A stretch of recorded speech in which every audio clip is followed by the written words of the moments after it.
পেয়ে যাবেন না, কোথাও না কোথাও এই বিষয়ে নলেজ আছে, খুঁজলেই পাওয়া যাচ্ছে। এই দৃষ্টিকোণ থেকে আমরা অনেক বিষয়ে দেখেছি যে আমাদের পূর্ববর্তী ওলামায়ে কেরাম, আউলিয়ায়ে কেরাম, আমাদের মুরব্বিয়ানে আযমরা সঠিক দিনের উপরে ছিলেন বলি সুবহানাল্লাহ। তারা যদিও এলেমের দিক থেকে কম ছিলেন, তাদের সামনে এত শিক্ষা প্রতিষ্ঠান ছিল না, বিজ্ঞানের এত জয় জয়কার ছিল না, এত মিডিয়া ছিল না, কিন্তু তাদের ঈমান মজবুত ছিল, তাদের আলেমরা মজবুত ছিলেন, সঠিক দিনের উপরেই তারা অধিষ্ঠিত ছিলেন। এই বিশ্বাস আছে না নাই? যদি থাকে তাইলে আমরা এখনও মুসলমান আছি বলা যাবে। আর যদি আগের লোকদেরকে অস্বীকার করেন তাহলে আপনি কোত্থেকে আসলেন? আপনি দিন কই পাইলেন? নতুন করে তো আপনার কাছে ওহী আসবে না। ওহী তো 1500 বছর আগে রাসূলুল্লাহর কাছে এসেছে। নতুন করে আপনার কাছে কোনো কোরআন আসে নাই, নতুন করে আপনার কাছে কোনো হাদিস আসে নাই। তাইলে পূর্ব থেকে এগুলো ধারাবাহিকভাবে আসতে আসতে অনেক আমাদের কাছে হয়তো চাপা রয়েছে। কোরআন পরিপূর্ণ এসছে, কোরআনের এলেম আমাদের কাছে হয়তো পরিস্পুষ্ট হয় নাই। আপনি পড়েন নাই, আপনি শিখেন নাই, আপনি আলেমের কাছে যান নাই, এই জন্য আপনি বুঝতে পারেন নাই। কিন্তু বুঝ এই সমাজের মধ্যে কারো না কারো কাছে আছে, কি বলে ঠিক না? আজকে জুমাতুল বিদা, গত জুমায় ওই বিষয়ে কথা বলেছি, কারণ আমাদের খেয়াল ছিল যদি হারিয়ে ফেলি এটা আমাদের নেক নিয়ত, কি কোন ঠিক না? যদি আমরা সুনিশ্চিত জানতাম যে আজকেও রোজা হবে তাইলে আমরা নিশ্চিন্ত থাকতাম, কিন্তু এই নিশ্চয়তা গতকালকে পর্যন্ত কেউ দিতে পারে নাই। দেখেন বিজ্ঞান এত আগাইছে, কিন্তু আল্লাহর ক্ষমতার সাথে এখনও পাল্লা দিতে পারে না। 2 দিন আগেও সিদ্ধান্ত দিতে পারে না যে না অমুক দিনই ঈদ হবে, কারণ এটা আল্লাহর শরীয়ত। আল্লাহ বলছেন চাঁদ দেখে রোজা রাখো, চাঁদ দেখে রোজা ছাড়ো, চাঁদ দেখে রোজা রাখো, চাঁদ দেখে ঈদ করো। তাহলে দেখা লাগবে, এর আগে সিদ্ধান্ত নেওয়া যাবে না। এই সুযোগ আল্লাহ দেয় নাই, সুবহানাল্লাহ বলে। এরপরও একদল মানুষ বিভিন্ন রেফারেন্স দিয়ে, ওনারাও বিভিন্ন জ্ঞানগর্ব কথা বলছেন, বিভিন্ন কিতাবের রেফারেন্স দিচ্ছেন, বিভিন্ন হাদিসের কথাই বলছেন। একই দিনে সারা পৃথিবীতে ঈদ করার একটা দাবি আছে না নাই? এটা ইদানিংকালে উঠেছে। আগে এগুলো আলোচনা করে সিদ্ধান্ত হয়ে গেছে, যার কারণে 1400 বছর এই সিদ্ধান্তে কেউ একমত হয় নাই। কথা বুঝতেছেন? তখন আলেম ছিল না, এই এরকম ছোটো ছোটো আলেম না, আরও বড় বড় আলেম। তো হেরা তো একমত হয়ে সারা পৃথিবীতে একদিনে ঈদ চালু করতে পারে নাই। এই 1986 সালে বাংলাদেশের কিছু আলেম আবার এই চিন্তা লালন করা শুরু করেছে। অজুহাত একটা, যে আগের যুগে তো পৃথিবীর এই প্রান্ত থেকে ওই প্রান্তে খবর আদান প্রদানের এই সুযোগ ছিল না, এখন যেহেতু সুযোগ হয়েছে তাইলে এখন এটা করা যাইতে পারে। কত নাদান হলে এই ধরনের কথা বলতে পারে? নাউজুবিল্লাহ বলেন। সুযোগ কি ছিল না? ছিল না? ছিল কি ছিল না? প্রমাণ আছে না নাই? এই আমার মতো যখন মিম্বরে দাঁড়িয়ে হযরত ওমর খুতবা দিচ্ছেন শুক্রবার জুমার দিনে, 350 মাইল যুদ্ধের ময়দানে হযরতে সারিয়া রাদিয়াল্লাহু তাআলা আনহু যুদ্ধের ময়দানে কাফেরদের মোকাবেলা করতেছেন। এই সময় কাফেররা পাহাড়ের পিছ থেকে গোপনে আক্রমণ করতে শুরু করেছে। ওমর জুমার খুতবার মধ্যে দাঁড়িয়েই ডাক দিলেন, ইয়া সারিয়া আল জাবাল, পাহাড়ের দিকে তাকাও। সারিয়া স্পষ্ট আওয়াজ শুনেছেন, আওয়াজ শুনে যুদ্ধের গতি ওদিকে ফিরাইয়া কাফেরদের বিরুদ্ধে বিজয় লাভ করেছেন। 3.5 মাস পরে মদিনায় ফেরত আসছেন। সাহাবারা মনে রাখছে যে ওমরে তো একটা ডাক দিছে সারিয়ারে, সারিয়া তো এখানে না, সারিয়া কোথায়? 350 মাইল দূরে যুদ্ধের ময়দানে। জিগাইতেছে সারিয়া, ওমরে যে ডাক দিছে শুনছনি? শুনছি তো। সুবহানাল্লাহ বলবেন না? কিভাবে শুনলা? যে ওমরের ডাক শুনেই তো আমি পাহাড়ের দিকে যুদ্ধ মগ্ন হয়েছি, নাহলে তো সেদিন আমাদের পরাজয় হইতো, আমি তো বিজয়ের খবর নিয়ে আসছি। সুবহানাল্লাহ। তো তখন তো খবর পৌঁছাইতে মোবাইলও লাগে না। ইব্রাহিম নবী আজান দিলেন। কে? ইব্রাহিম নবী, আমাদের নবী না। ইব্রাহিম নবী আজান দিলেন, আল্লাহর কাছে বললেন, আল্লাহ আমি তো আজান দিছি, কে শুনবো? আপনি যে বললেন আমার আজান শুনে সারা পৃথিবী থেকে কিয়ামত পর্যন্ত লোকেরা হজ করতে আসবে, এটা কেমনে সম্ভব? আল্লাহ বললেন, তুমি আজান দিছো, কিয়ামত পর্যন্ত সবার কানে পৌঁছাইয়া দিছি আমি। এই জন্য হাদিসে আসছে, যাদের কানে ওই সময় আজান পড়ছে, যারা রুহের জগতে ছিল তাদের কানে আল্লাহ পৌঁছায় দিয়ে তারাই হজ করবে। আর আপনি বলেন যন্ত্র ছিল না, এখন যন্ত্র পাইছেন। এগুলো আপনারা বানাইছেন, এইসব যন্ত্র লাগে না। আল্লাহর শরীয়তকে দিন প্রতিষ্ঠা করবার জন্য যদি তখন যন্ত্র লাগতো তো তখনই দিত। রাসূলুল্লাহর যুগে যদি সবাইরে খবর দেওয়ার জন্য এই যন্ত্র লাগতো, তাইলে আল্লাহ ওই যুগেই দিত।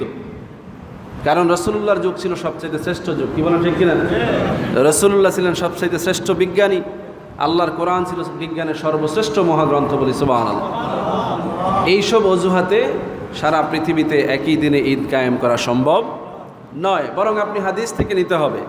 হাদিসে রসুল্লাহ বলেছেন, সুস্পষ্ট আদেশ, চাঁদ দেখে রোজা রাখো, চাঁদ দেখে ঈদ করো। আপনি এই আদেশের বাইরে যেতে পারবেন না। কোরআন এই কথা বলছে, যেই জনপদে যখন যেই সময় সূর্য উঠবে সেই সময় তারা সাহেরি করবে, রোজা রাখবে, যখন সূর্য ডুববে তারা রোজা ভাঙবে। বিধান পাল্টানো যাবে? তো সূর্য কি আপনি একই সময় সারা পৃথিবীতে উঠাইতে পারবেন? একই সময় তো ডুবাইতে পারবেন? এই ক্ষমতা যেই আল্লাহর, সেই আল্লাহই তো ব্যবধান রেখেছেন, তাহলে আপনি এক সময় কিভাবে করবেন? এই জন্য আহলে হক ওলামায়ে কেরাম এই বিগত 1400 বছর ধরে এই কথার উপরেই সিদ্ধান্ত রেখেছেন, যেই জনপদে ঘোষণা হবে ওই জনপদেই ওই সময়ই হবে। আজকে বাংলাদেশেও কিছু লোক আছে 2 দিন আগেও ঈদ করে, আজকে করতেছে একদম, কালকে করবে একদম। আজকেরটার একটা যুক্তি নাইলে দিলেন সৌদি আরবের লগে মিল রেখা, একটা মিল দেখাইলেন। গতকালকে কী হয়েছিল, এটা কোন দেশের লগে মিল রেখা করলেন? মানে মন চাইলো আর একটা চালু করে দিলেন। এই তো খামখেয়ালি করে ইসলামের মধ্যে যারা ফিতনা ঢোকায়, এরা আলেম হতে পারে, এরা মুসলমান হতে পারে, কিন্তু এরা সত্যিকার অর্থে আল্লাহ আর নবীর প্রতি মহব্বত ভালোবাসা রাখে না। একটা সূত্র ছিল, যদি আজকে সারা পৃথিবীতে একই হুকুমত থাকতো, একজন খলিফা থাকতেন, যে সৌদি আরবের খলিফার কথায় গোটা পৃথিবী চলে, যেমন ওমর ছিলেন অর্ধ পৃথিবীর শাসক, তাও অর্ধ পৃথিবী, পুরা পৃথিবী না। আর রসুল্লাহ গোটা পৃথিবীর কুল কায়নাতের রহমত ছিলেন, চাইলে রসুল্লাহ বলতে পারতেন যে সব জায়গায় একসাথেই হবে। রসুল্লাহ জিন্দগিতে তো এটা ঘটে নাই, ঘটেছে? আজকে গোটা পৃথিবীতে একটা দেশ আরেকটা দেশের হুকুম মানে না, খেলাফতও নাই, রাষ্ট্র একটা নাই, সীমানাও একটা না, সূর্য একসাথে ওঠে না, সূর্য একসাথে ডুবে না।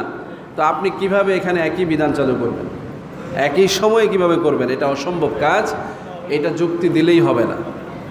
এই জন্য আমরা এই সকল বিষয়গুলোকে মন থেকে একদম ডিলিট করে দেব, যে এগুলো ফিতনা, এগুলো কি সুস্পষ্ট ফিতনা, এই ফিতনার দিকে যাওয়া যাবে না। এই ব্যাপারে আমাদের ওলামায়ে কেরাম কথা বলতেছেন, দলিল আদিল্লা নিয়ে কথা হচ্ছে, সুস্পষ্ট কথা আছে, শত শত কিতাব লেখা হয়েছে, বিভিন্ন হাদিসের কিতাবের মধ্যে বাব কায়েম করা হয়েছে, বিভিন্ন হাসিয়ার কিতাবের মধ্যে রেফারেন্স আসছে, শত শত বছর ধরে এগুলো নিয়ে গবেষণা হয়েছে। এখন নতুন করে এগুলো নিয়ে ফিতনা তৈরি করাটাই কিয়ামতের আলামত। কথা বুঝতেছেন? তাহলে আমরা যেই সিদ্ধান্তের আলোকে আগামীকালকে ঈদুল ফিতর পালন করতে যাচ্ছি, যদি বলেন হুজুর আমরা তো চাঁদ দেখি নেই, তাতেও কোনো সমস্যা নেই। আমাদের জিম্মেদারি তাদের উপরে, এদেশের আলেম ওলামা যারা শীর্ষস্থানীয়, যারা হেলাল কমিটিতে আছে না নাই? সেখানে আলেম ওলামা আছে না?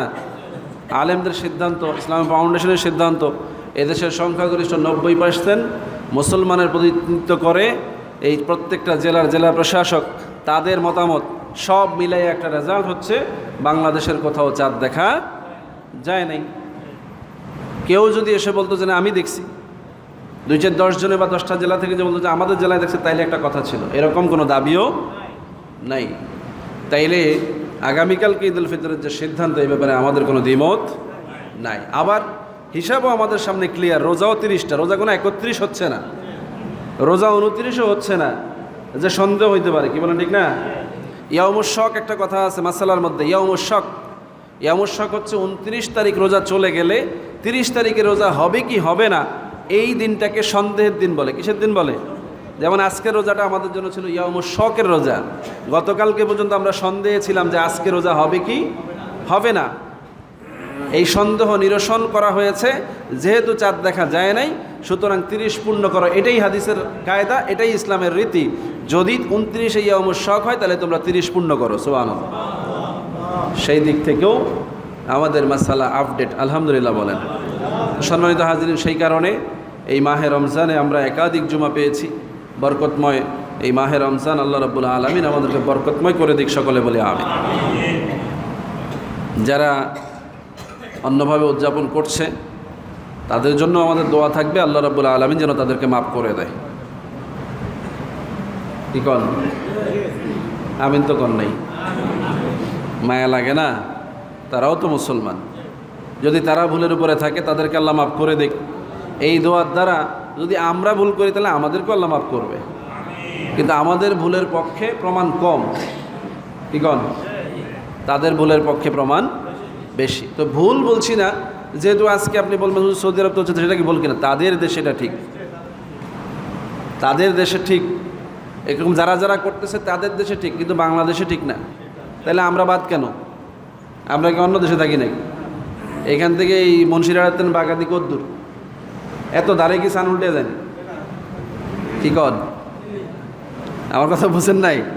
এত ধারে কি সান উল্টায়নি? তো হেরা দেহে হেরা করে, আমরা কেন পারি না? আমাদের অসুবিধা কোথায়?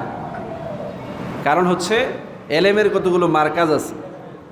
এলেমের মার্কাজ হচ্ছে বাগাদি, এলেমের মার্কাজ হচ্ছে ফুরফুরা, এলেমের মার্কাজ হচ্ছে জোনপুর, এলেমের মার্কাজ হচ্ছে দেওবন্দ, এলেমের মার্কাজ হচ্ছে বাহাদুরপুর, এরকম এলেমের মার্কাজ হচ্ছে সোনাকান্দা, এলেমের মার্কাজ হচ্ছে সারসিনা। এরকম বড় বড় জায়গাগুলো এলেমের মার্কাজ, কি বলেন ঠিক না? সেখানে তো কেউ এইরকম সিদ্ধান্ত নেয় নাই, নিয়েছে?